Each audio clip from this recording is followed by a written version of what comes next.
Hi friends, welcome to our channel Sukanya Naidu vlogs. ఈ వీడియోలో మనము బొంబాయి చట్నీ ఎలా చేయాలో చూద్దామండి. చాలా ఈజీగా చేసుకోవచ్చు. పూరీ కర్రీ ఇది. అచ్చం మనకు హోటల్లో ఇస్తారు కదా, అలాంటి టేస్టే వచ్చేలాగా చేసుకోవచ్చండి. చాలా తొందరగా కూడా చేసుకునేయచ్చు.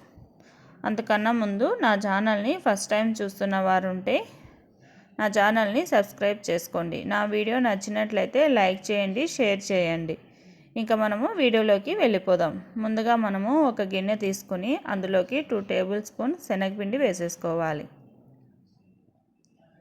ఇప్పుడు ఇందులోకి 1/2 లీటర్ దాకా వాటర్ వేసుకొని ఉండలు లేకుండా శనగపిండిని బాగా కలుపుకోవాలి.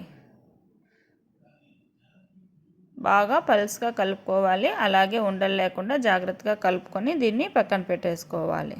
ఇప్పుడు మనము స్టవ్ పైన ప్యాన్ పెట్టుకొని ఆయిల్ కొద్దిగా వేసుకొని ఆయిల్ వేడైన తర్వాత ఆవాలు వేసుకునేసి సన్నగా కట్ చేసిన పచ్చిమిర్చి ఒక 10, ఆనియన్ 1 వేసుకోవాలి. పచ్చిమిర్చి మనకు కారం కొంచెం ఎక్కువ కావాలంటే కొన్ని యాడ్ చేసుకోవచ్చు.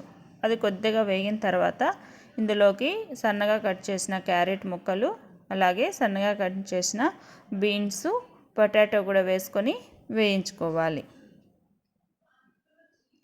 ఈ ముక్కలు తొందరగా ఫ్రై అవ్వాలంటే మనము సాల్ట్ యాడ్ చేసుకున్నామంటే తొందరగా ఫ్రై అవుతాయండి. ఎప్పుడైనా కూడా మనము వెజిటేబుల్స్ తొందరగా ఫ్రై అవ్వాలనుకుంటే సాల్ట్ యాడ్ చేసుకుంటే తొందరగానే ఫ్రై అయిపోతాయి.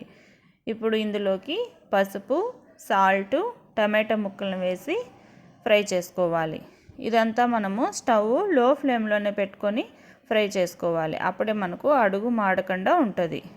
ఇవంతా వెజిటేబుల్స్ ఫ్రై అయిన తర్వాత ఇందులోకి మనం ఆల్రెడీ రెడీ చేసి పెట్టుకున్న శనగపిండితో కలిపి పెట్టుకున్నాం కదా, ఆ వాటర్ని ఇందులోకి వేసేసుకోవాలి.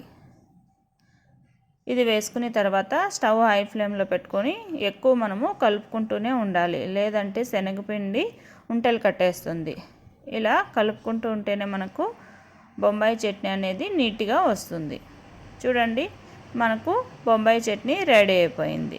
ఇప్పుడు ఇందులోకి సన్నగా కట్ చేసిన కొత్తిమీరని కొద్దిగా యాడ్ చేసుకున్నామంటే మనకు బొంబాయి చట్నీ రెడీ అయిపోయింది. ఇంకా దీన్ని మనము సర్వ్ చేసుకోవడమే. పూరీలేకైనా, దోశలోకి, చపాతీలకి, దేంట్లోకైనా కూడా తినవచ్చు. కానీ మనం ఎక్కువ పూరీలోకే తింటామండి దీన్ని. ఇంకా దీన్ని మనం సర్వ్ చేసుకోవడమే.